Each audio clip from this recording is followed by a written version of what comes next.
नमस्कार दोस्तों, स्वागत है आप सभी के हिंदी महासागर में। हम पढ़ रहे हैं राग दरबारी उपन्यास। इसके पहले का भाग जो है अन्य वीडियो में कवर किया जा चुका है, तो जिसने वो वीडियो ना देखी हो तो प्ले लिस्ट में जा कर के देख सकता है। यह उपन्यास का 6वां अध्याय है। शहर से देहात की को जाने वाली सड़क पर एक साइकिल रिक्शा चला जा रहा था। रिक्शा वाला रंगीन बनियान, हाफ पैंट, लंबे बाल, दुबले पतले जिस्म वाला नौजवान था। उसका पसीने से लथपथ चेहरा देखकर वेदना का फोटोग्राफ नहीं बल्कि वेदना का कार्टून आंखों के आगे आ जाता था। रिक्शे पर अपनी दोनों जांघों पर हाथ की मुट्ठियां जमाए हुए बद्री पहलवान बैठे थे। तो जो रिक्शा चला आ रहा था उस पर बद्री पहलवान जो है बैठे हुए थे, जो कि वैद्य जी के बड़े बेटे हैं। रिक्शे पर उनके पैरों के पास एक संदूक रखा हुआ था। दोनों पैर संदूक के सिरों पर जमाकर स्थापित कर दिए गए थे। इस तरह पैर टूटकर रिक्शे के नीचे भले ही गिर जाएं, संदूक के नीचे गिरने का कोई खतरा ना था। संध्या का भी मतलब सुहावना समय था। पहलवान का गांव अभी 3 मील दूर होगा। उन्होंने शेर की तरह मुंह खोलकर जम्हाई ली और उसी लपेट में इस साल फसल कमजोर जा रही थी। रिक्शा वाला कृषि विज्ञान और अर्थशास्त्र पर गोष्ठी करने के मूड में ना था। वह चुपचाप रिक्शा चलाता रहा।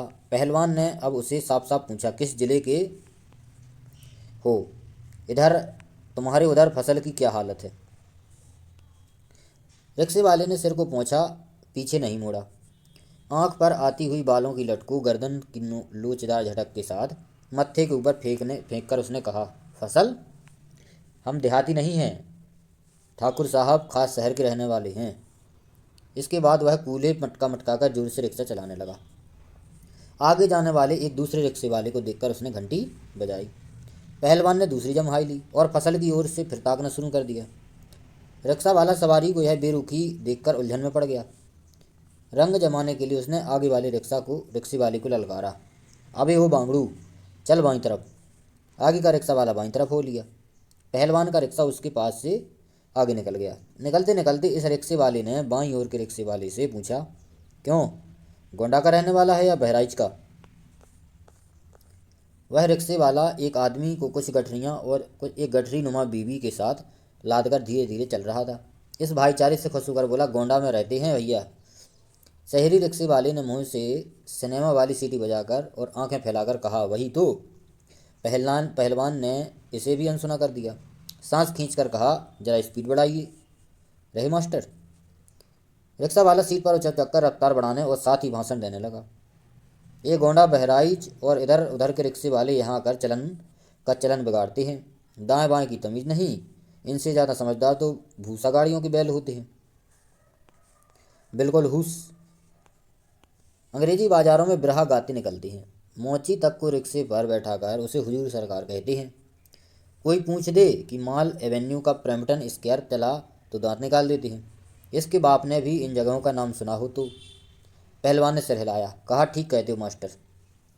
मतलब जो बद्री पहलवान जी हैं वो रिक्शे पर बैठे हुए हैं और रिक्शा वाला जो है अब अपनी कहानी सुना रहा है। पहले उन्होंने पूछा कि जो है फसल कैसी हुई, क्या हुई, तो उसने जवाब नहीं दिया, लेकिन बाद में उसे लगा कि चुप होने वाले नहीं है, तो जो है फिर उसने अपनी बात चला दी।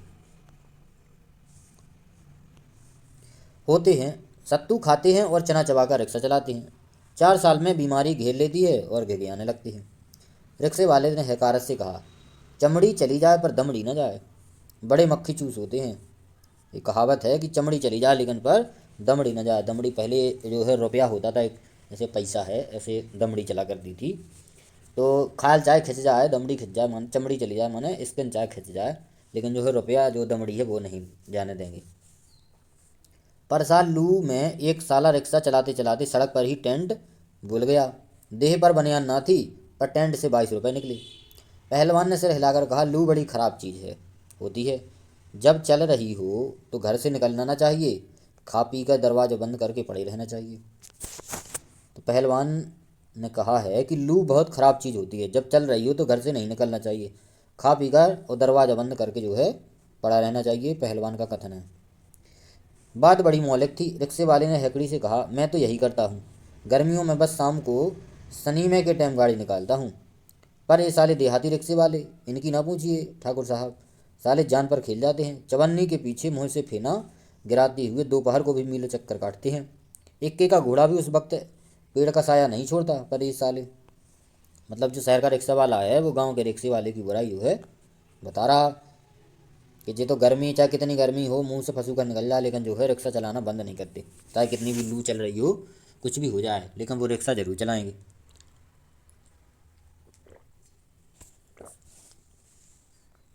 मारे हिकारत के रिक्शे वाले का मुंह थूक से भर गया और गला रुंध गया। उसने थूक कर बात खत्म की। साले जरा सी गर्म हवा लगते ही सड़क पर लेट जाते हैं। पहलवान की दिलचस्पी इस बातचीत में ख़त्म हो गई थी। वे चुप रहे। रिक्शा वाले ने रिक्शा धीमा किया और बोला, सिगरेट पी ली जाए। पहलवान उतर पड़े और रिक्शे पर जोर दे करके एक और खड़े हो गए। रिक्शे वाले ने सिगरेट सुलगा ली। कुछ देर वह चुपचाप सिगरेट पीता रहा, फिर मुँह से धुएं के गोल गोल छल्ले छोड़कर बोला, उधर देहाती रिक्शा वाले दिन रात बीड़ी फूंक फूंक कर दांत खराब करते रहते हैं। अब तक पीछे का रिक्शे वाला भी आ गया। फटी धोती, नंगा बदन, वह कांख कांख कर रिक्शा जो है खींच रहा था, मतलब बहुत मेहनत कर रहा था। उससे रिक्शा नहीं खींच रहा था, फिर भी जो है ज़बरदस्ती खींच रहा था। शहरी रिक्शे वाले को देखकर भाईचारे के साथ बोला, भैया तुम भी गोंडा के हो क्या? सिगरेट फूकते हुए रिक्शे वाले ने नाक से सिकोड़ कर कहा, अबे परे हट, क्या बकता है? परे हट मतलब एक जगह, एक साइड हो। वह रिक्शे वाला खिर खिर करता हुआ आगे निकल गया। आज के भावुकतापूर्ण कथाकारों ने ना जाने किससे सीखकर बार बार कहा है कि दुख मनुष्य को मांझता है। मोस्ट कथन है कि दुख जो है मनुष्य को क्या करता है? मांझता है। बात कुल की इतनी नहीं, सच तो यह है कि दुख मनुष्य को पहले खींचता है, फिर निचोड़ता है, फिर निचोड़कर उसके चेहरे पर घुग्गू जैसा बनाकर उस पर दो चार काली सफ़ेद लकीरें खींच देता है। फिर उसे सड़क पर लंबे लंबे डगों से टहलने के लिए छोड़ देता है।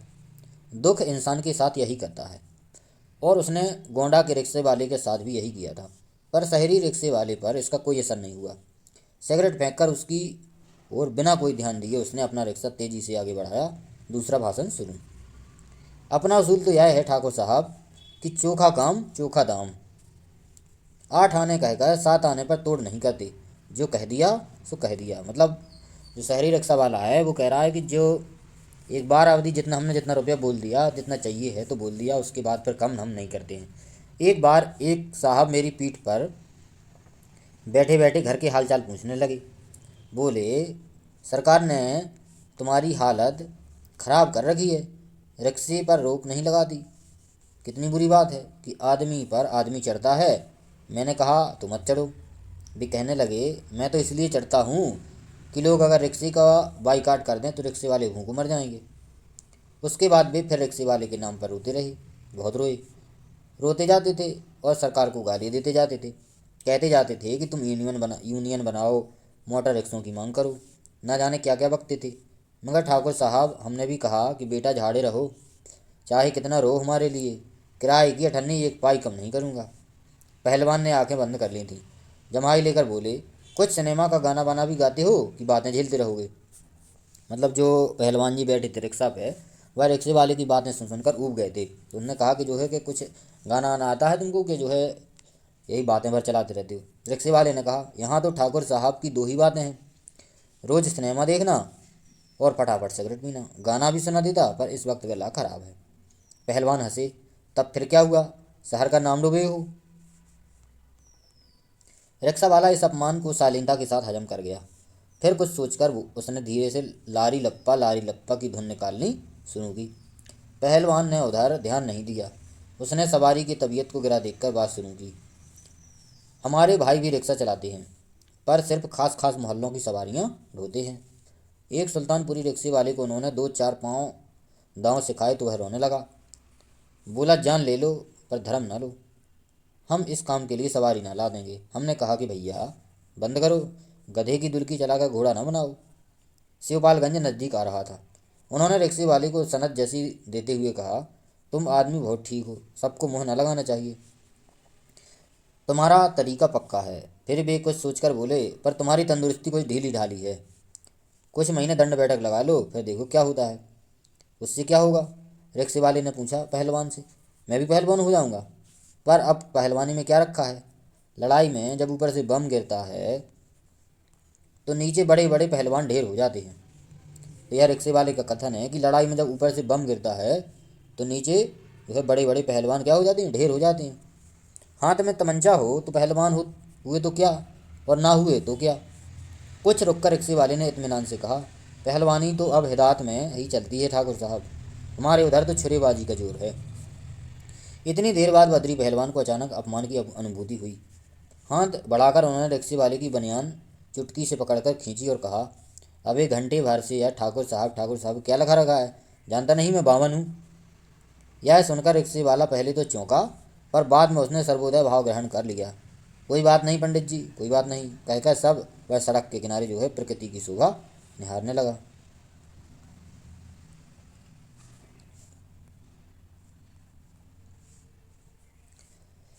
रामादीन का पूरा नाम बाबू रामादीन भीमम खेड़वी था। भीकम खेड़वी था।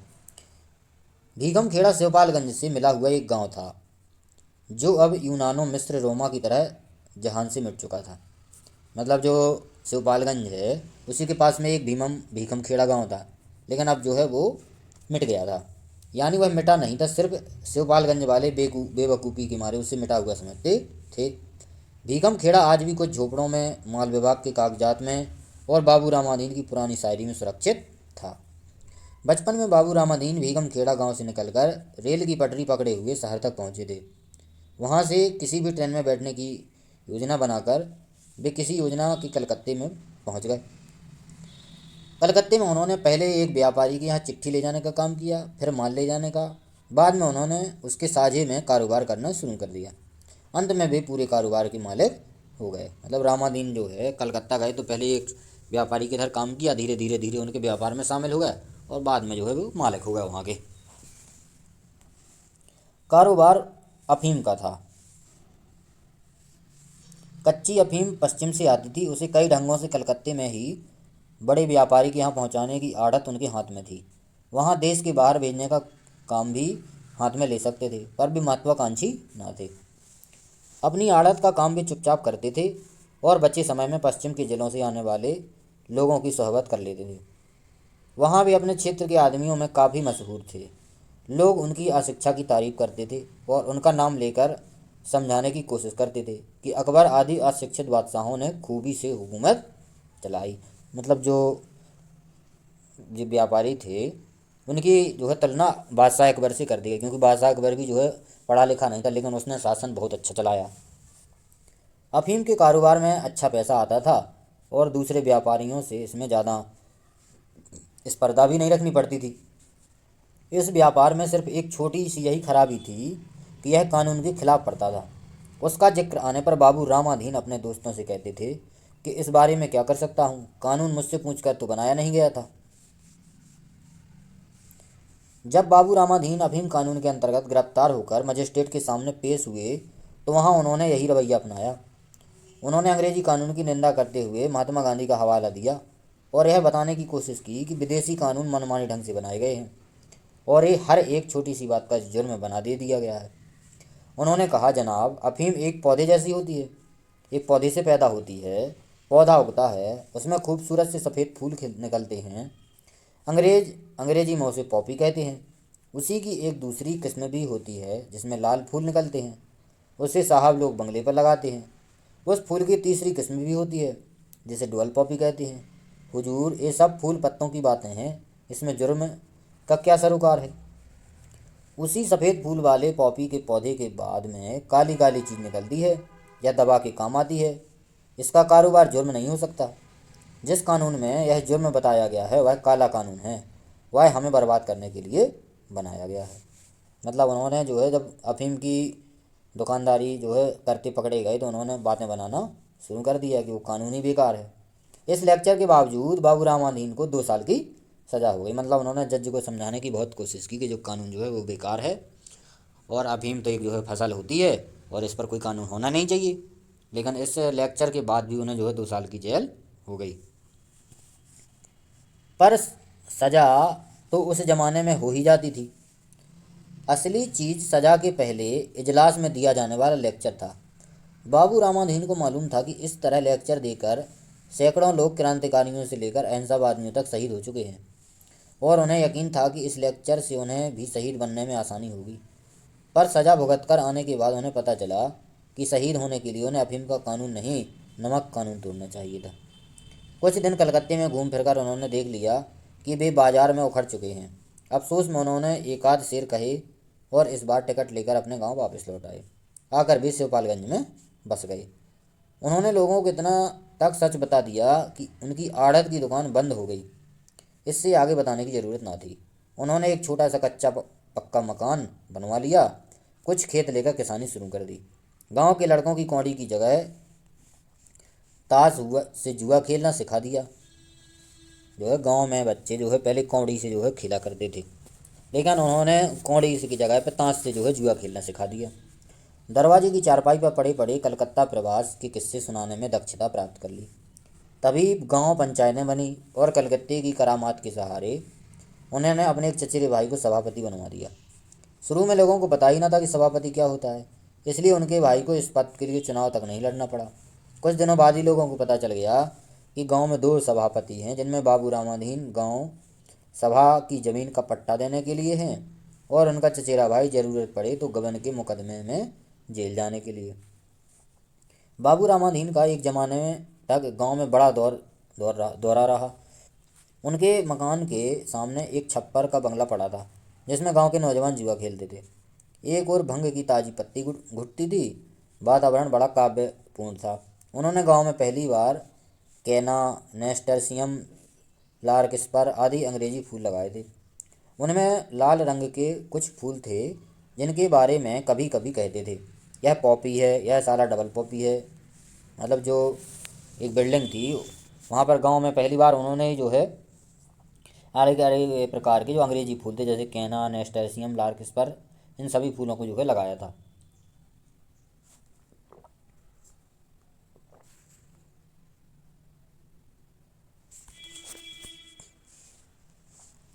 भीखम खेड़ी के नाम से ही प्रकट था कि वे शायर भी होंगे।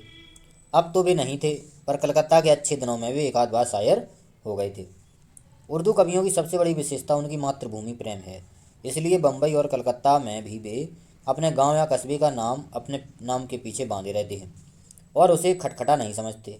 अपने को गोंडवी, सलोनवी, अमरोहवी कहकर वे कलकत्ता बम्बई के कूप मंडूक लोगों को इशारे से समझाते हैं कि सारी दुनिया तुम्हारे शहर में ही सीमित नहीं है, जहाँ बम्बई है वहाँ गोंडा भी है। इस प्रकार से यह बहुत अच्छी बात है, क्योंकि जन्मभूमि के प्रेम से भी देश प्रेम पैदा होता है। जिसे अपने को मुंबई में संडीलवी कहते हुए शर्म नहीं आती, वह कुर्ता पैजामा पहनकर मुंह में 4 पान और 4 लीटर थूक भरकर न्यूयॉर्क के फुटपाथों पर अपने देश की सभ्यता का झंडा खड़ा कर सकता है। जो कलकत्ता में अपने को बाराबंकी कहते हुए हिचकता है, वह यकीनन विलायत में अपने को हिंदुस्तानी कहते हुए हिचकेगा। इसी सिद्धांत के अनुसार रामाधीन कलकत्ता में अपने दोस्तों के बीच बाबू रामाधीन भीकम खेड़वी के नाम से मशहूर हो गए थे। मतलब यहाँ पर वो कह रहे हैं कि जो शायर लोग होते हैं तो वो क्या करते हैं कि अपने नाम के साथ में अपने जो है गांव का नाम जो है उसको जोड़ लेते हैं, जिससे कि उनकी पहचान बनी रहे कि वो किस गांव के हैं। इसी प्रकार से जो रामाधीन थे उन्होंने भी अपने गांव का नाम अपने साथ जोड़ लिया, भीकम खेड़वी वे हो गए थे। यह सब दानिश डांडवी की सोहबत में हुआ था। वे टांडवी की देखा देखी उर्दू की कविता में दिलचस्पी लेने लगे। चूँकि कविता में दिलचस्पी लेने की शुरुआत कविता लिखने से होती है, इसलिए दूसरों के देखते देखते उन्होंने एक दिन शेर लिख डाला। जब उसे टांडवी साहब ने सुना तो जैसा कि एक शायर को दूसरे शायर के लिए कहना चाहिए, अच्छा शेर कहा है, तो उन्होंने कहा कि अच्छा शेर कहा है। रामाधीन ने कहा, शेर मैंने तो शेर लिखा है, कहा नहीं है। वे बोले, गलत बात है, शेर लिखा नहीं जा सकता, पर मैं तो लिख चुका हूँ। नहीं, तुमने शेर कहा है, शेर कहा जाता है, यही मुहावरा है। उन्होंने रामाधीन को शेर कहने की कुछ आवश्यक तरकीबें समझाईं। उनमें एक यह थी कि शायरी मुहावरे के हिसाब से होती है, मुहावरा शायरी के हिसाब से नहीं होता। दूसरी बात शायर के उपनाम की थी। टांडवी ने उन्हें सुझाया कि तुम अपना उपनाम ईमान शिवपालगंजी रखो, पर ईमान से उन्हें यह ऐतराज़ था कि उन्हें इसका मतलब नहीं मालूम। शिवपालगंजी इसलिए खारिज हुआ कि उनके असली गांव का नाम भीकम खेड़ा था, और उपनाम से ही उन्हें इसलिए ऐतराज़ हुआ कि अफीम के कारोबार में उनके कई उपनाम चलते थे। उन्हें कोई नया उपनाम पालने का शौक़ न था। परिणाम यह हुआ कि वे शायरी के क्षेत्र में बाबू रामाधीन भीकम खेड़वी बनकर रह गए।